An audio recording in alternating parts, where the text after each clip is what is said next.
When you know that you are queer, but your favorite drink is beer, that's gayish. You can bottom without stopping, but you can't stand going shopping, that's gayish. Oh, gayish, you're probably gayish. Well, life's just too short for narrow stereotypes, so it's gayish. We're also gayish. It's Gayish with Mike and Kyle. Hello, everyone in the podcast universe. This is Gayish, the podcast for sluts. And if you're listening, you are definitely a slut. You're a one. dirty slut. Welcome. Thanks for being here. One of us. One of us.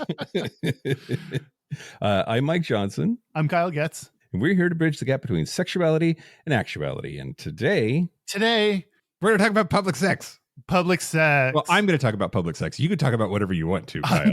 I'm gonna also talk about public sex, I think. Okay, well, that seems less fun. Someday we should show up and just talk about two different topics. And see who gets confused first. But first. Okay. What? Well, here's the thing, Kyle. I was going to put this in the news, but then if I put this in the news, then there would be 4 news stories. So I'm gonna instead do it right now. It's just as a personal point of privilege. I hope that's okay. Okay. So my home county, the county seat is Yakima, and the Yakima City Council has rejected a proclamation declaring June as Pride Month. And we went to the first Yakima Pride parade and spoke. Yeah. So it's, it's closer to the show than the other fucking asshole shitbag places in the world. But the city council, they unanimously passed resolutions honoring missing and unidentified persons, a resolution proclaiming May Mental Health Awareness Month, the draft of an ALS proclamation. But then they voted 5-2 to reject June as Pride Month. Now, here's the thing. They've said that June is Pride Month in Yakima every year since 2016. So it's really just dickbag fuckface assholes preparing for culture wars for the goddamn fucking election. Right? That feels like such a big step backwards. It really does. It's extremely disappointing. Does nothing for anybody, including them probably, but alienate people. But I think that they need to alienate us for political points. Right. They get to now have on the record that they were against whatever, bullshit they think we're doing. It's super frustrating. And to me, it feels like voting that the sky isn't blue. Like June is going to be Pride Month, whether you like it or not. Right. And if it has been for such a long time, and it will continue to be, and people will celebrate Pride during that month, and recognizing it is really important, like public statement of support. But we're going to have it whether you vote on it or not, people. Yep. And Yakima Pride has indicated that they're going to go forward with their planned events for Yakima Pride. Thank goodness. Yeah. So like you're saying, you can't stop that Pride machine. That Pride wagon is going. Yeah. So city council members, Janice Diccio and Fuck you? No, she's good. Oh, sorry. Love you. Thanks. And Denny Herrera. Good. You two can stay. The rest of you dickbag fuckface assholes, fuck right off. Yeah, fuck those 5. And I wanted to read this part because I'm just particularly enraged about this, so much so that I stalked him on Facebook. Councilmember Reedy Berg said, among a bunch of other shit, like there are only 2 genders and I'm upset that they think that there's more than 2 genders, said, quote, I have friends in the Pride community who I get along with well. No, you don't. Oh my God. I have spoken to many people within that community who agreed with my stance and supported my decision behind closed doors, saying a proclamation was unnecessary and that their ability to celebrate Pride isn't hindered by the 5-2 vote at all. You're right. It will not hinder our ability to celebrate Pride, but a proclamation is necessary. And I doubt you have any friends, much less queer ones. You can say it. I have friends behind closed doors that tell me that you like to lick the sidewalk on rainy days. That's what many of my personal friends behind closed doors tell me. That's right. People are saying. Yeah. Anyway, Yakima, I'm so sorry. My heart goes out to you because I'm from there, and I really hope that you don't let this, ruin your hope for the future. there are thousands of queer people in Yakima County, and this isn't going to keep us down. Yeah. And now the news. Shut your mouth hole. It's time for your ear holes. News, news, news. Okay, news the first, Kyle. Great. What do you know about the Ultimate Fighting Championship? Oh, it's so sexy. Sexy and homophobic as fuck. Like there's all kinds of homophobic horse shit that comes out of that organization. Anything that's that homoerotic is also a little homophobic because it has to be to defend itself. Absolutely. Well, Ultimate Fighting Championship star Bryce Mitchell last week went on a tirade on Instagram, and he said, among a couple like other things, saying that like he didn't want people to read Edgar Allan Poe because it would make them want to bang their cousin. I mean, he did that, but also reading his poems is not going to make you want to bang your cousin if you don't already want to bang your cousin. Anyway, he said, quote, "My son's going to have to be homeschooled. We're going to have to homeschool all our kids or they're going to end up turning gay." He's on a video holding his infant son, speaking directly to the camera. And he says, quote, "I don't want him to be a communist. I don't want him to worship Satan. And I don't want him to be gay." Okay. What I hear is sweaty man that wrestles other sweaty men for pay. Yeah. Worried about son being gay. Yeah. Yeah. I just, oh my God.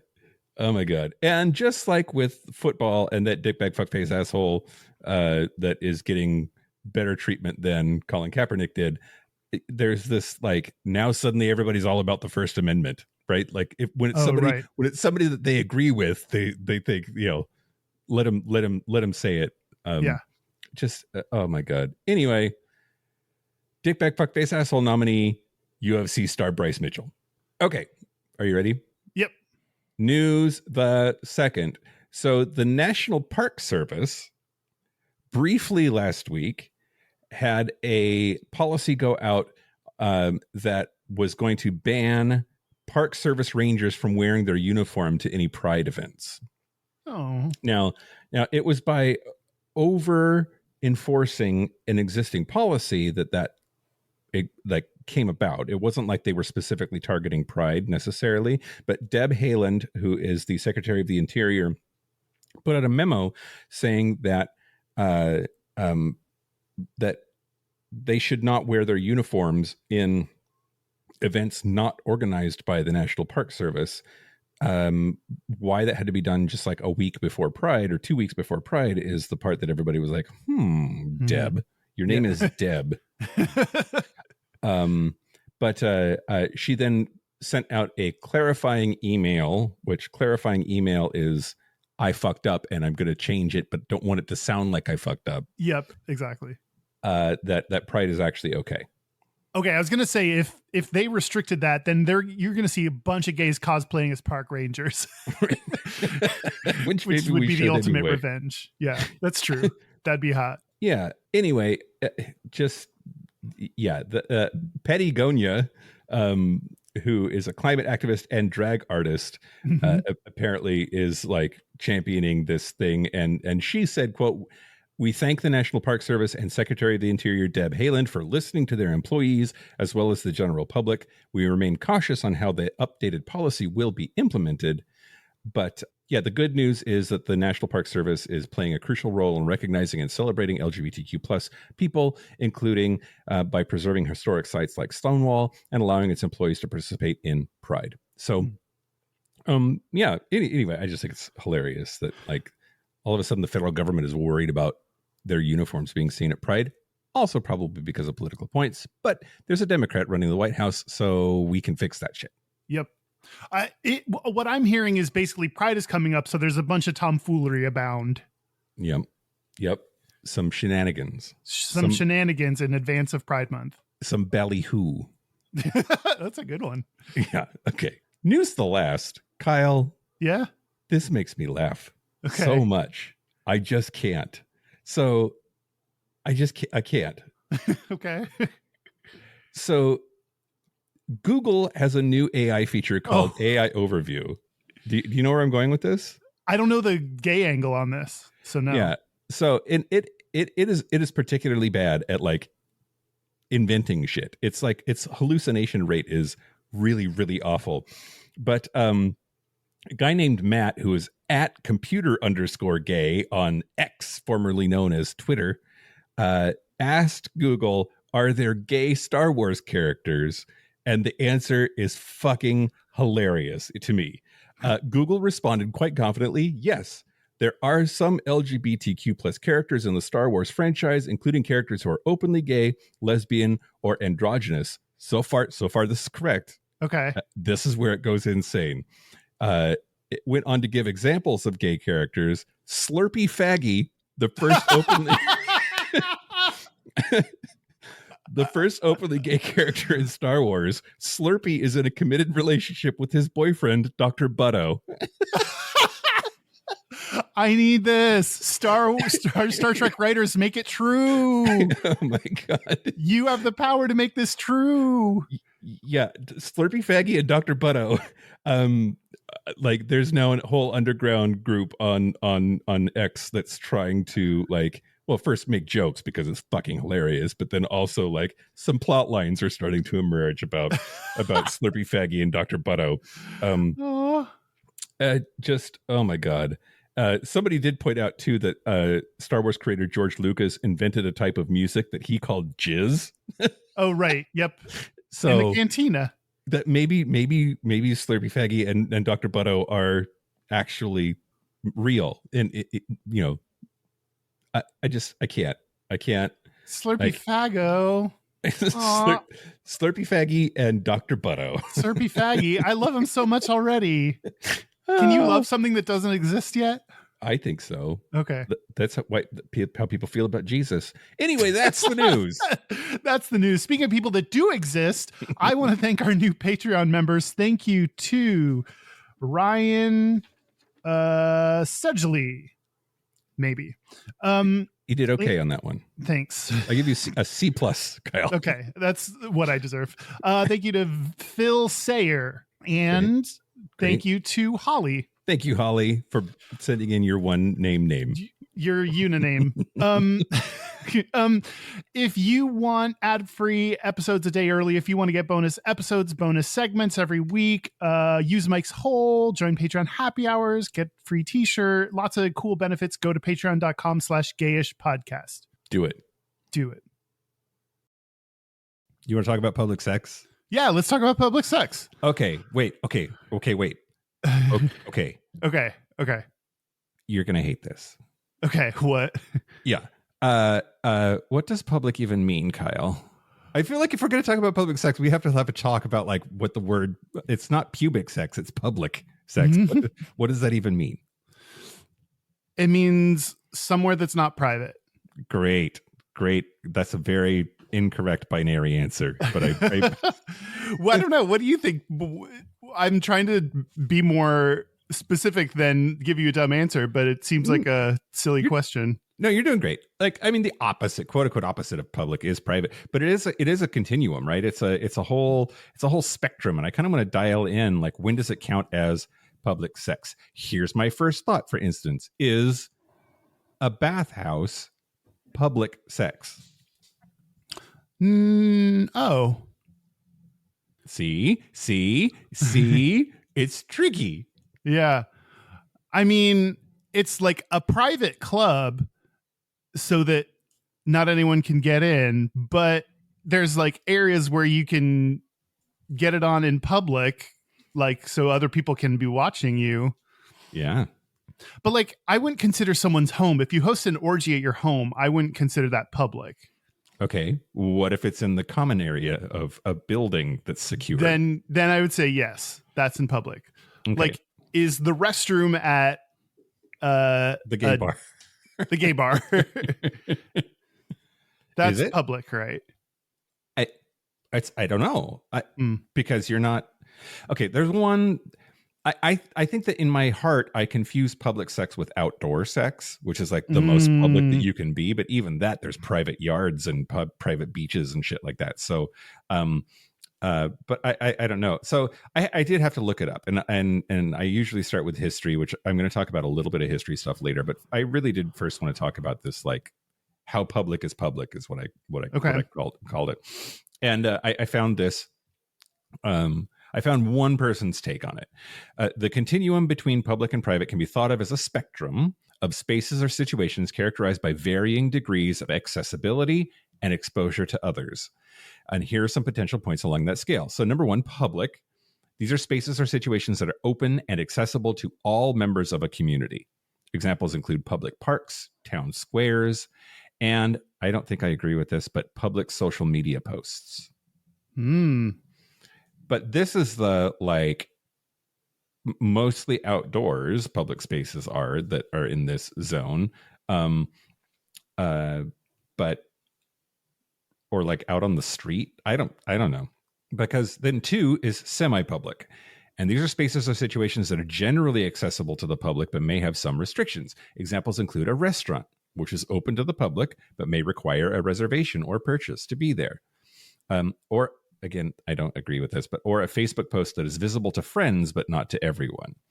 They're trying to bring it into the digital world, which I like that. Yeah, like, is Twitter public sex? Right. Like, I mean, this person seems to be defining it as such. And is OnlyFans public sex? It's not. Well, that requires a purchase, so that's semi-public. Right, but it's not private. That's for damn sure. Not private. I wonder if it like fulfills a similar thing in our brains of the like being risque and knowing people might see you, and I wonder if it fulfills some of the same fantasies. I mean, there is there is an exhibitionism thing to it. There's the fear of getting caught thing to it. Like, I think different people do it for different reasons, but to finish these out. So number 3 is shared private. And these are spaces or situations that are private, but shared among a specific group of people. Examples include shared office space, or my example of a common area in a building. But then the social media bullshit, a group chat among friends, or a shared Google Doc among team members. What kind of porn are you putting on a shared Google Doc? Well, I don't know, slash fiction maybe. Oh, interesting. Okay, but this is in the space I think that I would put a bathhouse, right? Like it is a private space, but it is also generally open to the public, but it's a specific group of people, right? It's mostly is for gay men. Anyway, number 4 is private. These are spaces or situations that are accessible only to an individual or a very select group of people. Examples include a person's home, a personal diary, or a direct message to a friend. Direct message. I guess I do get a lot of porn DMs from Joe in Dallas, so there you go. Yeah. I get a lot of pictures of dicks. Oh, none of which are 10 inches, but that's, people still keep sending them to me. People try. And then there's one more beyond that. Number 5, confidential. And these are spaces or situations that are not only private, but also require a high level of secrecy and protection. Examples include a private safe, a password protected document, or a confidential conversation between a lawyer and their client. And then wraps up with this. Remember, the boundaries between these points can be fluid and context dependent. For example, a space that is semi-public in one context, like a restaurant during operating hours, can become private in another context, like the same restaurant after hours for a private event. Similarly, what is considered private or public can vary greatly depending on cultural norms and personal preferences. It's always important to respect these boundaries and the expectations associated with them. So I think in order for it to count for public sex, for what we're talking about, we need to be at that like level 1, maybe level 2 on that list, I think. So like restaurant bathrooms and more public than that. More public than that. I don't think restaurant bathrooms count, but maybe they should. I don't know. Fuck, Kyle. I don't know. I think that's like publicly accessible. I think that's public. Yeah. But not if they're for customers only. I don't know, Kyle. I do think, though, that when we're talking about it, it's important to remember for gay people how much trouble we've gotten in for getting freaky in public. Mm-hmm. And it's also, I think, important to understand the reasons people do it. Mhm. And for some people, it's about access. Like that's the only place that they can go to find other queer people. But also, some people are in it for the thrill. They want to feel the danger of maybe getting caught by another person or a cop or whatever. And also, then there's an exhibitionism thing of like, it's not that they want to feel the danger of being caught. It's that they want to be seen. Yeah. And you have to go where people are to be seen. Yeah. Yeah. Anyway, I just wanted to dial in a little bit about like public is, I think I was struggling with the word public when like putting together the content for the episode. So, Well, okay. I have a little bit of data okay. that I'm going to share with you. I'm hoping that these studies are like, no, public sex means this. Dummy. Oh, nope. Oh, No, okay. Well, I found a lot of things that like didn't have references. So who knows? This is Gata ? Who knows? great. In Wikipedia, it said, according to a large study in 2008, having sex in a public place is a common fantasy and a significant number of couples or individuals have done so. Okay. That's not super helpful. It's just, okay. It's a common fantasy. I mean, I think it's wild to me that it's a fantasy, I guess. Do you not have this fantasy? Okay, so like do I imagine boning at the mall and jerking off to the idea of boning at the mall? No. Are you okay? I guess we could jump to. Are you into public sex? No. No. Have you ever had it? Not to where I would consider it public. No. Like the closest I think would be like in a car, which even that is still like private. Like that's why the cops need a warrant to get in your car. Yeah, but if a cop walks by and you're having sex in a parking lot in your car, you're going to get in trouble. Yeah. I don't know. Handies and blowies in the car is the closest. And I don't think that meets the public sex criteria. I don't get a thrill out of the idea of banging in public. And I don't get a thrill out of the idea of being caught. And I'm not particularly exhibitionistic either. So I no. But It sounds like you do? Oh, no. I get too nervous. I have to have my inhibitions lowered by something like alcohol in order to that's the only times I've done stuff in public. So I've like blown a guy in a park during Pride once before. Happy Pride. Or like I've given a blowjob to a guy in an alleyway.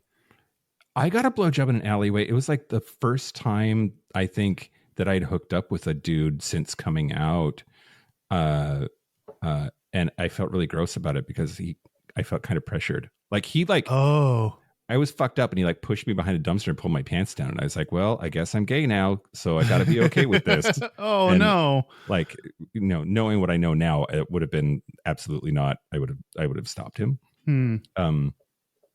Anyway, that's interesting. Did you think that was like a part of being gay is like now you had to be into this? At that time, in that moment, because I came out in November, right before my 30th birthday.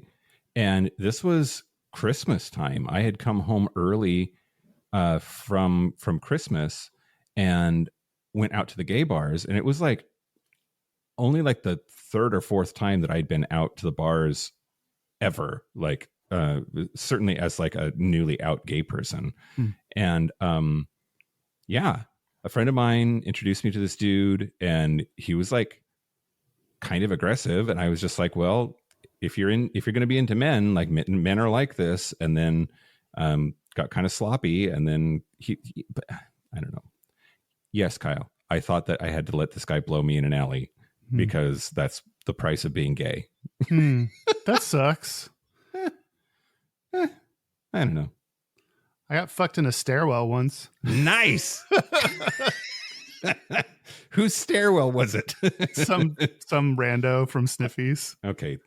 No, I mean, was it your stairwell? Because now I have to walk through your stairwell sometimes. No. You're safe. There's no one's DNA that I know of in our stairwell. Great. I mean, I bet there is. I mean, probably. But this dude, I see him on Sniffies all the time, and he's always looking to have sex in the stairwell. Okay. Like, I wonder if that's the only way he can get off now. Like, that's just what he's always advertising on Sniffies. Yeah. Yeah. I fucked a guy in the janitor's closet of a hotel once, and then he turned into the hey, the hey girl on Grindr. It's like so many, and I was like, we should take a hint from this, maybe. It was fun. Isn't it kind of stinky in there? A little bit, yeah. Okay. Yeah, kind of a chemical-y smell though. Yeah. Okay, so back to the Gayda. Does that count as public sex? Because it was a private closet. It was just because he was at work. It's not a private closet. Anyone could walk in there. I don't know. He locked the door. Oh, okay. No, that's more private then. Okay. When there's a lock on the door. Anyway, Gayda. Back to Gayda.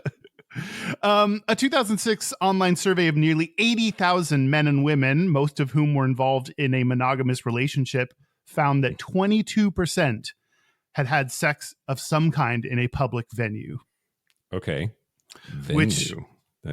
Okay. Yeah. And so this is most of whom in a monogamous relationship. I wonder if that brings the number down a little bit. I mean, I wonder if single people are more likely to have public sex than people in monogamous relationships. Oh, I mean, I think they're more single people are more likely to have sex. And period. That's probably true. And then like the whole joke about like the absolute worst thing for your libido is wedding cake. The publisher of Harlequin romance novels released the results of an international study that queried 6,600 people in 20 countries about their sexual adventurism.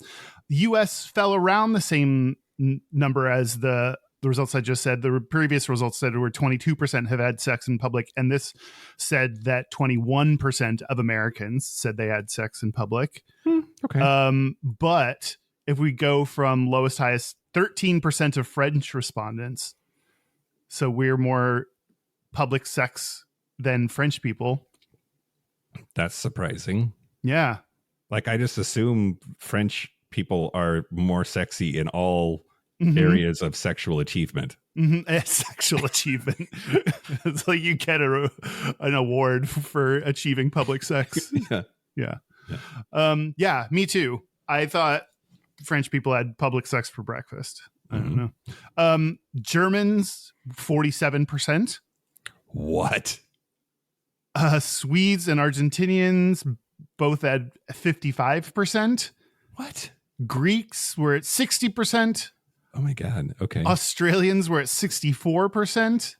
And Norwegians were at 66%. They were the highest one. But it's so cold there. I guess it doesn't mean outside, but like they also have like a sauna culture, right? Like I wonder. Oh. I'm going to talk a little bit about that. About how like saunas and public bathing usually leads to public banging. That makes sense. Yeah. That's all the Gayda I have. There was no like study that I could find on like Google Scholar. These were just like referenced in other articles and stuff that I read it. So they didn't have very good like references and resources. So who knows how true this is? Well, and I wonder like how easy is it to define public and how easy is it to define sex? And like, I don't know. That's true. That's true. Is a blowy in a parking lot in a Volkswagen? Does that count? I think I would count that in Does a it have public. to be full penetration? Oh, yeah. Good question. I would count a beach in a parking lot. Yeah. Yeah, I think I would too. Okay. Actually, I know I would, but would everybody? I don't know. Yeah. Well, okay. Let's talk about this like relationship between like public bathing and sex. So Okay. first, I talked about a lot of this stuff on the Bathhouses episode, so I don't want to necessarily revisit that. It was our live show in New York. But there really is a very strong association in the literature between public sex and especially like legal crackdowns on public sex being targeted toward public places of bathing. And people didn't really like have bathtubs at their house that they could like bathe in unless they were rich. For the most part, they had to go to like bathhouses, places that they could pay to get into and then clean their business. So I sometimes forget that bathhouse is like not always referring to gay bathhouse sex hookup kind of cruising thing. I sometimes forget that bathhouses are other things that exist where you go and like take a bath. Yep. Well, and it was more of a thing until the Christians took over too, which is hilarious because you think of them as being like squeaky clean white people, but they kind of stopped it. So basically the Romans had the big push towards public bathing. They were really good at plumbing, those Romans were, and they brought bathing to most of Western society. So there are all of these stories. They also were like down with more expressions of sex than we are or were, and they weren't as homoerotic as the Greeks were, but they definitely like were okay with a little butt sex on the side from time to time, But basically, when the Roman Empire collapsed around 500 AD, the 5th century, the Christian church got a lot more powerful, and they started saying that we need to shut down the bathhouses. We need to stop people from bathing so much because they fuck too much when they're there. Oh, interesting. And yeah. So they public bathing involved. This is from The Scotsman, an article I found in The Scotsman. Quote: not only did public bathing involve nudity, but heat was believed to inflame lustful senses. And many monks, hermits, and saints saw washing as a sign of vanity and sexual corruption. Filth was synonymous with piety and humility. That's weird. Early Christian militants emphasized spiritual cleanliness over physical cleanliness, even viewing the two as inversely proportional. You could literally stink to high heaven. Huh. That's so weird how opposite that is now.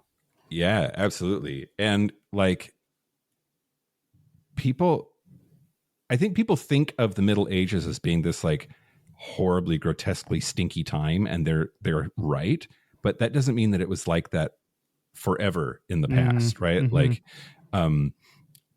again, the Romans had a bathing culture, and Eastern cultures did too. And anyway,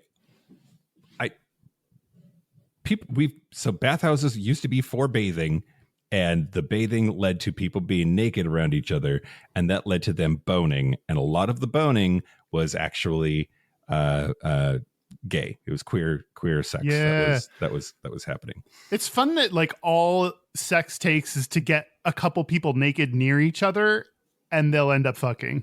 Like, yeah, we're always so close to fucking each other. Yep. But it's just like a thin layer of clothing and some inhibitions. Well, and it's wild to me, the like stories that you hear about the way that people behave, like offices, for instance. It's amazing to me how often like who's fucking who in the office comes up in casual conversation. And then I'm always surprised at like who the people were that were involved. Like the least likely mousy girl from accounting is the one that's just like railing everyone. And like I think we're just animals, Kyle. I think that's what we're barely not bonobos. we're practically bonobos with better skin. So before I leave this like little historical part here, though, I did want to say that I wanted to talk about the Satyricon. Okay.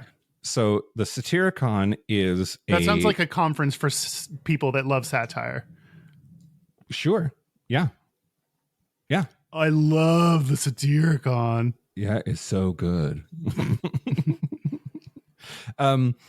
It's a Latin work of fiction.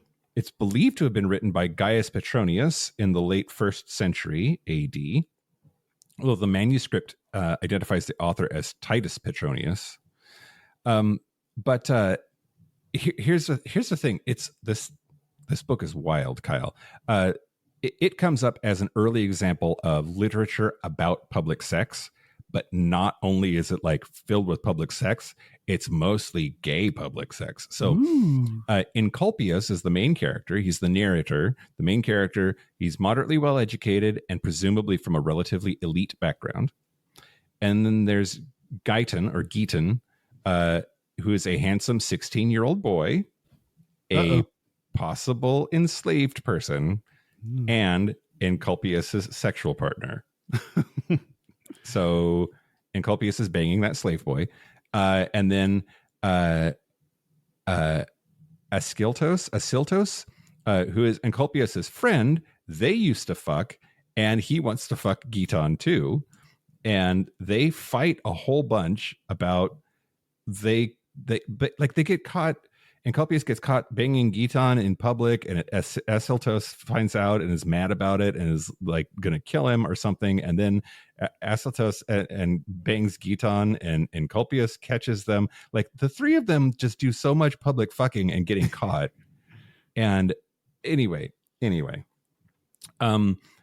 so it's wild to me that this is there are a lot of brothels too in this thing, which is, depending on who you ask, public sex, maybe, right? Like if it's a place that everybody can go and what they're buying is sex, even if the sex happens in private, is that public sex? Probably not.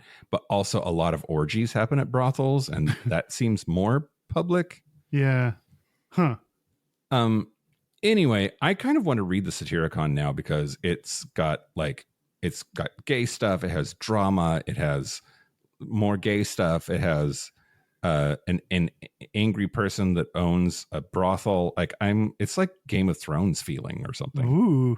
I guess that's it. I don't know. What do you think the takeaway is from, what do you think the main message is of that book?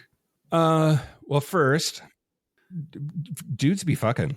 Like that's like, we say this over and over again, but the idea that like gay people sprang out of the earth fully formed at Stonewall is just wrong. We've always been here for all of recorded history. And here is an example of like, not only did we exist, but like we have a fun story about it where we fuck in public a lot. Like I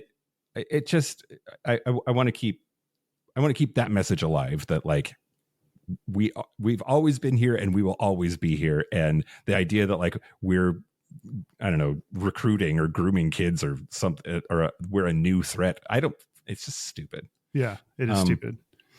And then I also I think that the association between gays and doing stuff to each other in public is ancient. It is not something that comes out of Victorian times. Usually they're the ones that have like these weird clamped down, backwards repressed ideas about sex. It's not the Victorians this time. We've had an association of like, yeah, the gays, they bang, and they bang in public places, at least back to 2nd century Rome. That's crazy to me that people have been talking about gay public sex for that long. Yeah. Yep. Anyway, that's the Satyricon, Kyle. Well, you know who else has been talking about gay public sex, and that's experts in articles. So I read a bunch of articles. You nailed that segue. Thank you. I was very proud as it was happening. Every time I read an article about public sex, they're always like interview some kind of doctor or sex therapist or something, and I grabbed those quotes. So I have a few quotes from experts from articles. Okay. First is Dr. Paul Dobransky, a psychiatrist, who said, quote, If you look at our two core instincts, survival and reproduction, then you can split arousal into two categories: danger arousal, which is a call to arms or action, and sexual arousal, which is a call to reproduce. They're two sides of the same coin, but the brain doesn't always know the difference and can easily confuse the two. Hmm. Do you buy that? That easily confused? I haven't thought of like survival and reproduction. So because we're divided in these two ways, I guess I'm not sure about danger arousal. That's the concept that not sure that I buy into. Okay. No, like maybe that's what public sex is though. So maybe I do. Okay. I think I'm getting on board the more I think about it. I mean, I have heard people say that there's the fight or flight response, but there's also the rest and digest response, and both of those heard that one. Those are like opposite ends of your body's reaction to situations. But it's interesting because then we associate fucking with both of them, like the fight or flight or fuck, and the rest or digest or fuck are also like very, very real. And I'm a rest to digest and fuck kind of person. Like I need to be comfortable and I need to feel warm and safe and like, but I know that there are people that the thrill gives them a boner and they're the fight or flight or fuck end of that spectrum, I think. Yeah. Maybe there are, I could see the brain like not being able to tell the difference between the two and that causing some of the arousal though. That part I can also see, like when we get sexual fulfillment, that kind of is a self-fulfilling prophecy, then that stimulates more of it in the future. Yeah. Well, Arthur Aaron, a professor of psychology at State University of New York at Stony Brook, says doing unusual things and things that are physiologically arousing seems to increase couples' satisfaction and the love that couples feel towards one another. Okay. Which I think you could probably say that not just about public sex, I think is one of those things, but like doing any kind of adventurous thing together could probably fuel this. I don't think you need public sex in order to like fuel the love towards one another. I think you can find other avenues to achieve this end goal. Yeah. But I guess public sex is one way to increase your satisfaction and your love for each other. There is like, okay, there is something that is like overcoming challenges creates a bonding effect. And I wonder if overcoming a fear together or an intense situation together leads to a bonding effect. And I wonder if just the thrill and the danger of public sex really could be viewed by both of those people as being like, we did this thing together. We accomplished this thing together. Yeah. Even if it was just bodily fluids that were accomplished, but that like maybe you could feel closer and more bonded to somebody because of that experience. I don't know. And also there's like the sharing of a secret, the thing that like you two did something together and probably, you know, as long as you didn't get caught, it's now like your little fun secret thing that you have between each other. So I think, a lot of this, there's a similar kind of quote from Shirley Glass, a clinical psychologist in Owings Mill, whatever state is MD, Maryland. Shirley says, it's where doctors are. Oh, I was at first was like, wait, does this mean no? Okay. Yes. Got it. Quote, it is very arousing to have certain levels of daring and risk. These couples are looking for the erotic versus the romantic. They are not satisfied with the usual intimacy, so they are manufacturing it. There is a sense of being partners in crime, too. There is a compatibility there in spirit. The thrill has to do with getting caught, but you don't want to get caught. It's interesting. That's such a mind fuck. What? I I want to feel like I'm going to get caught, but please God, I don't want to get caught. That's the part that I can't get over, is like, I actually don't want to get caught, and that would be horrifying. I can't. This is why I need some kind of lubrication to lower my inhibitions in order to do any kind of public sex, because otherwise I'm too scared. Yeah. While it happens, and not the fun kind of nervous, I'm actually nervous. When I'm with, well, it's always been true. Any romantic partner of mine, if we're on an elevator together alone, I want to touch them inappropriately. And then just the other day, I did, and he was like, "There's a camera on this elevator." Oopsie. But like, who's actually going through all the footage of the camera?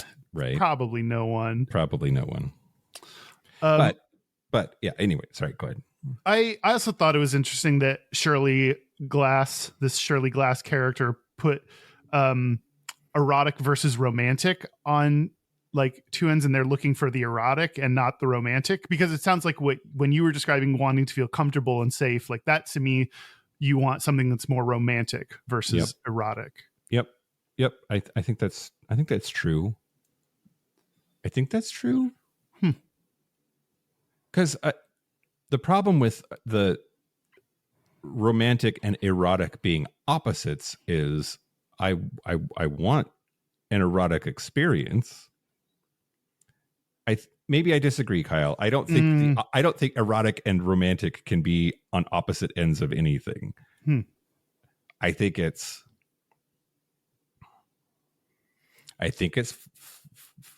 fight or flight and rest and digest. And I think that for some people, they have an erotic response on one end or the other.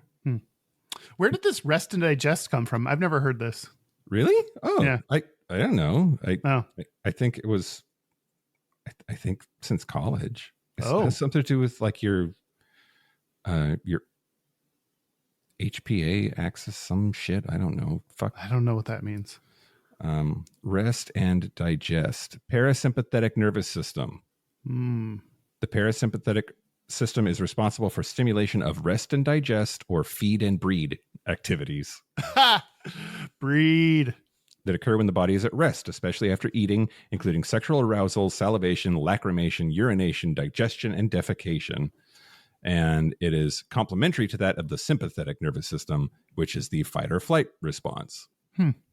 And but there's for sure people that have the fight or flight response and they want to fuck.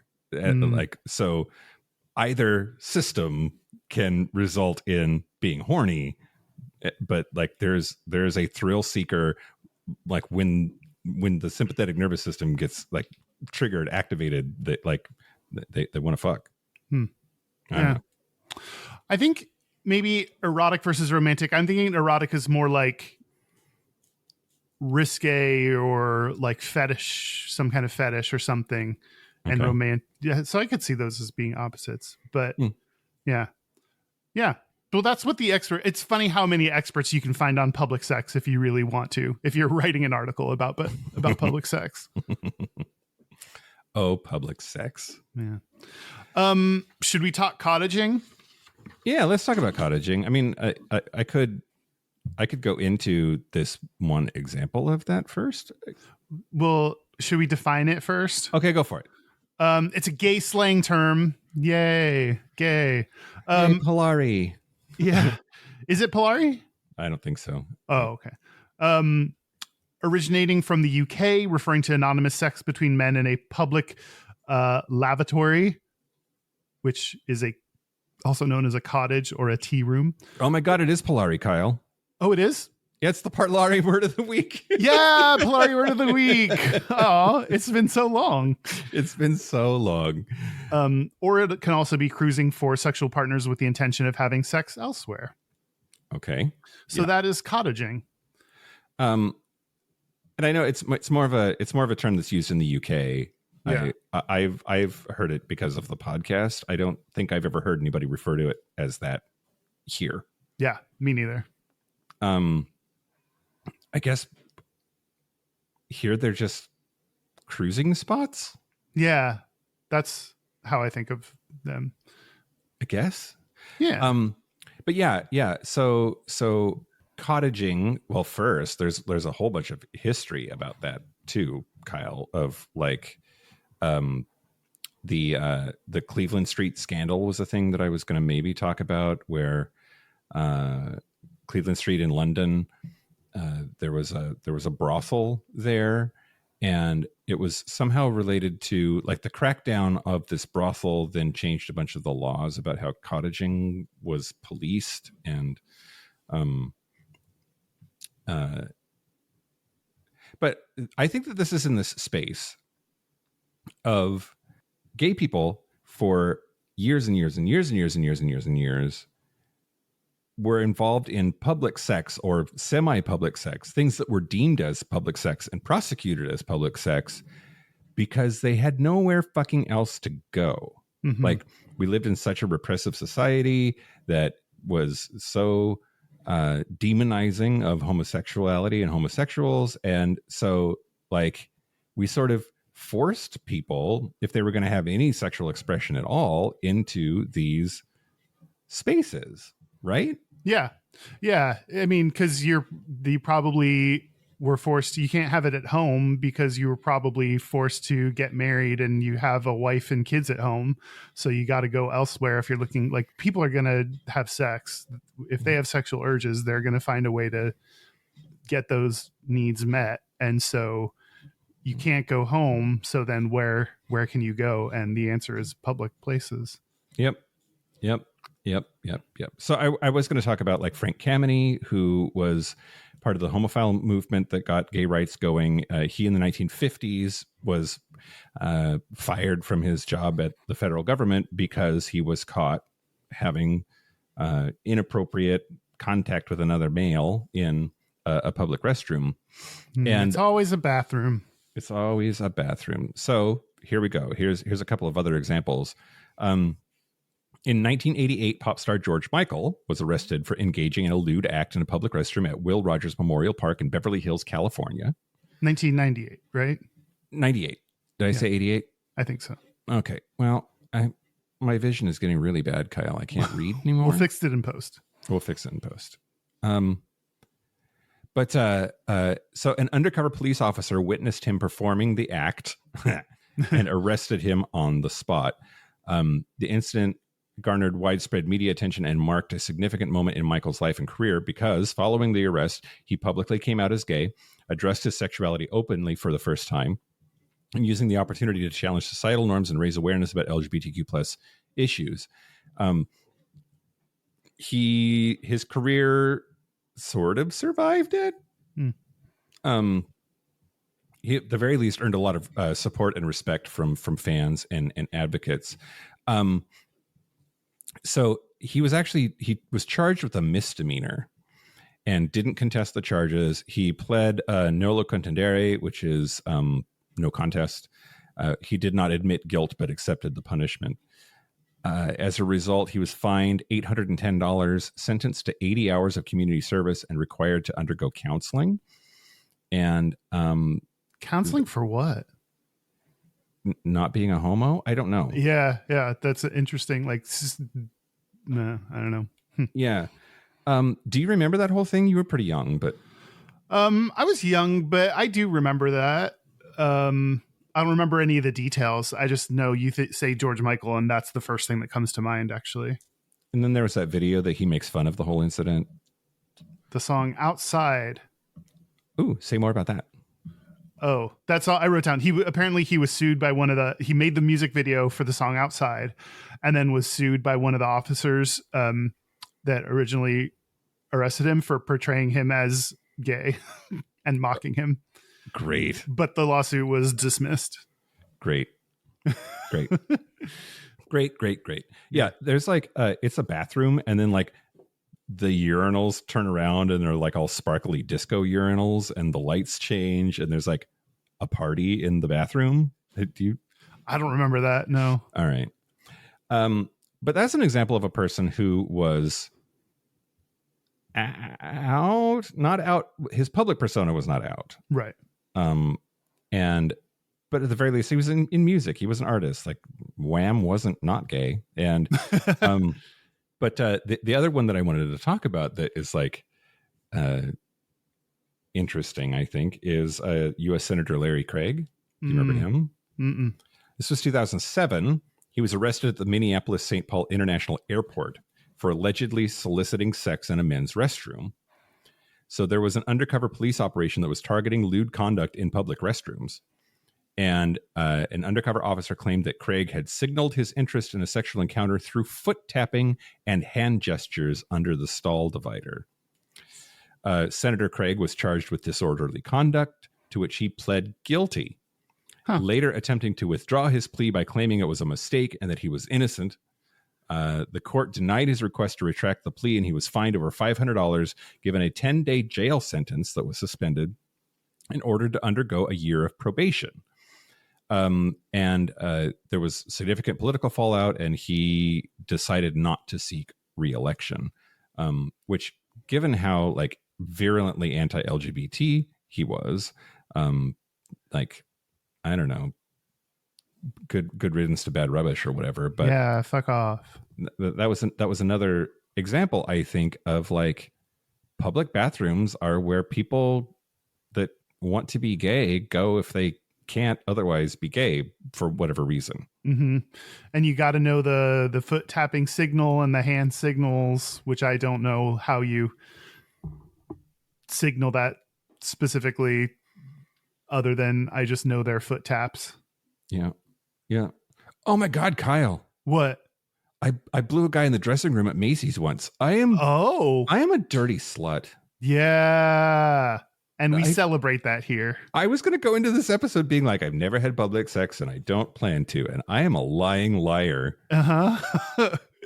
Macy's, huh? Yeah. Not the most, I guess if I could got pick them a shut place. down. I personally blew them into submission.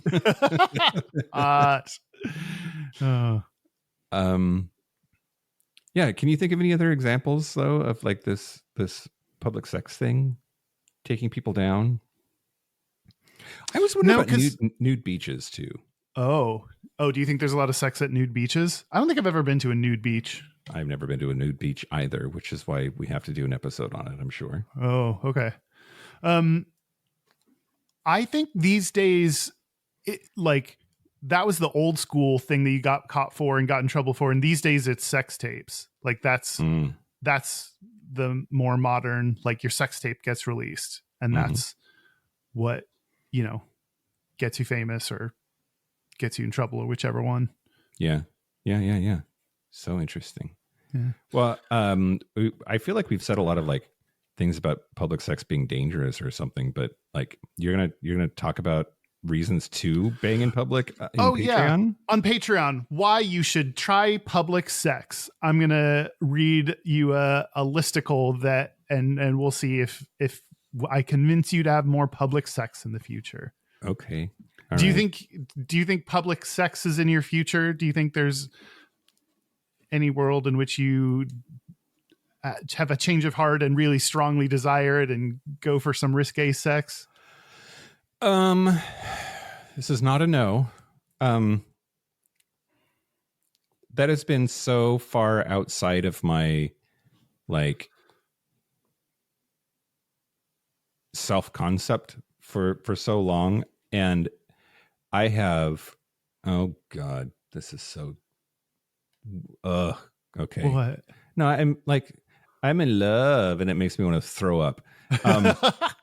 Like I have found a level of trust and comfort with somebody that now it feels maybe possible to do things that I never would have considered before because of how good I feel about where I'm at. So maybe it's definitely maybe. So public sex with a stranger doesn't give you that level of comfort and security that you need, but you can bring that to public sex if it's with someone that you trust already. Yep. I think that's accurate. I could see that. Yeah. Who knows, Kyle? I could be having an orgy at the Kmart parking lot any day now. Kmart. Maybe pick a different, I don't know, maybe outside the grocery store or something. Costco? Kmart is sure. Yeah. That's a big parking lot. It's a big parking lot. Good prices on gas. All right. Uh, Did we do it? we talked about public sex a bunch. We talked about public sex a bunch. I Is feel it- like. Go ahead. Is it gay? I think it is gay for all the reasons that you mentioned, that like we're more likely to need a venue to have sex that's not our home, and like cruising is a thing for gay people. So I think public sex is kind of gay. Yeah, I think it is too. And we didn't talk about like swingers and swingers clubs and like how a lot of adult sex venues in the poly community are a thing. And those feel less risky. Like they've kind of just found their zone. Yeah. Yeah. But I don't know why I was talking about that. Gayish. Yeah, I think we did it. Okay. Well, Happy ahead. Pride, everyone. It's like a few days away from Pride. So, we're kicking off Pride with some public sex discussions. yeah, we go to didn't a talk- bar and blow a stranger for me. Yeah. We didn't talk about sex at Pride at all. Yeah. We did kink at Pride that one time. Yeah, we've done it before though. Yeah. Not the sex part, but the talking Not the sex about part. the sex Right. part. Yep. All right. Should we take a break? Let's take a break. Let's take a break. Break. Take your pants off. This is the part where Mike and Kyle take a break. Are we back? We're back. We're back. We're going to do our gayest and straightest. We're going to do our gayest and straightest, but first, our website is gayishpodcast.com. We are on socials at Gayish Podcast, or you can find out our Facebook and Discord communities by going to gayishpodcast.com/contact. Yeah, our hotline. You can send us text messages or leave us voicemails, especially if it's your gayest and straightest, please. It's 5855-GAYISH. That's 585-542-9474. Standard rates apply. Our email is gayishpodcast@gmail.com. Our physical mailing address is Post Office Box 19882, Seattle, Washington, 98109.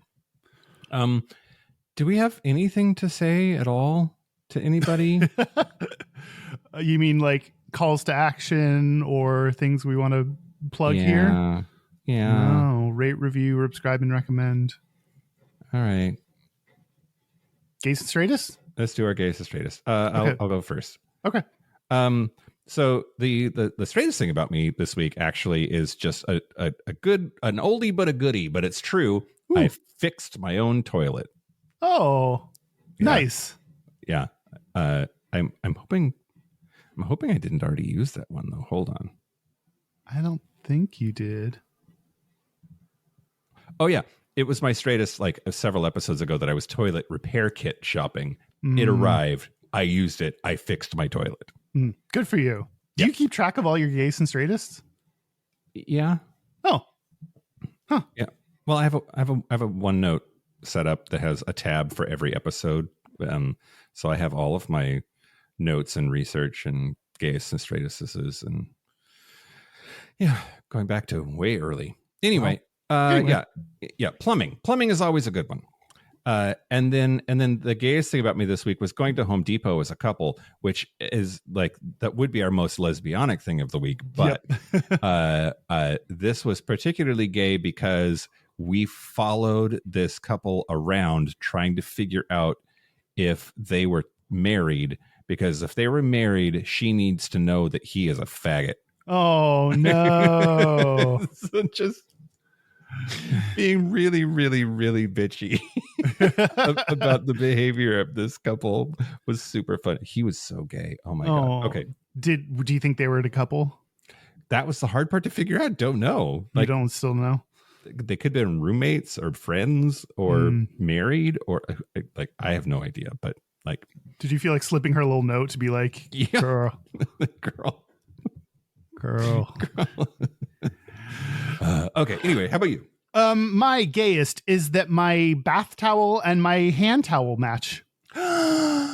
Matchy. It doesn't always happen, but I picked by coincidence when I was picking new, clean towels to use. I I picked ones that match. Accidentally gay still counts, Kyle. Yes.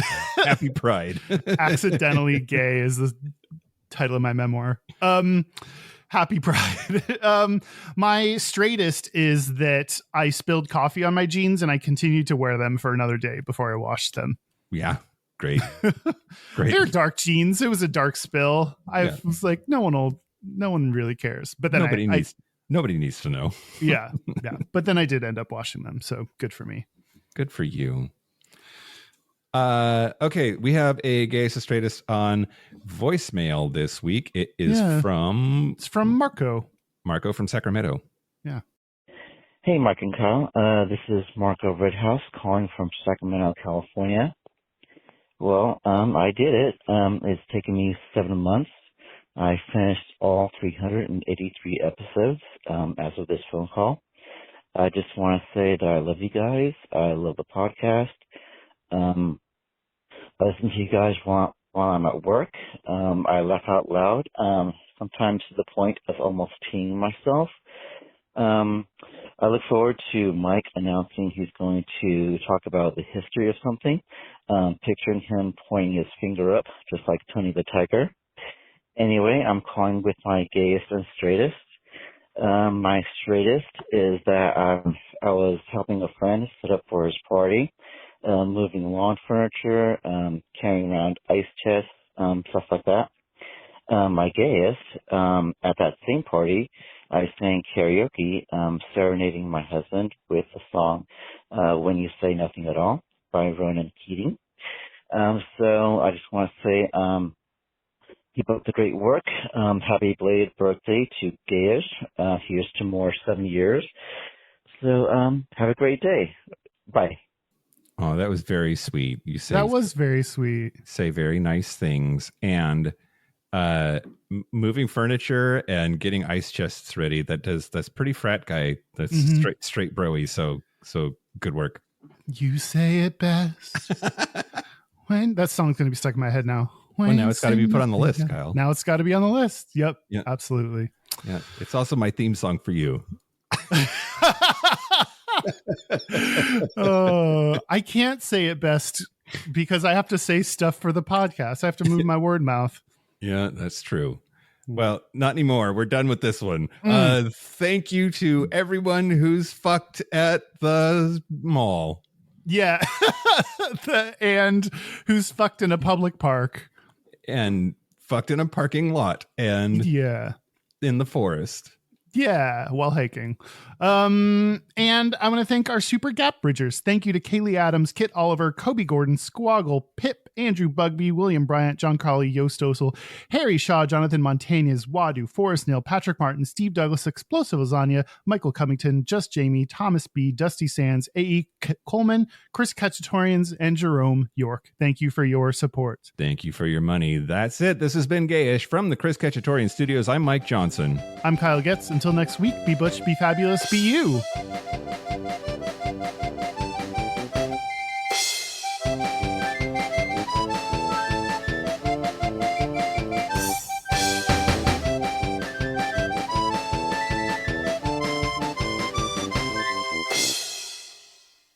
Be butch, be fabulous, be you.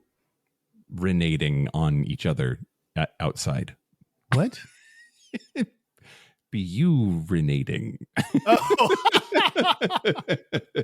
I got it. Great.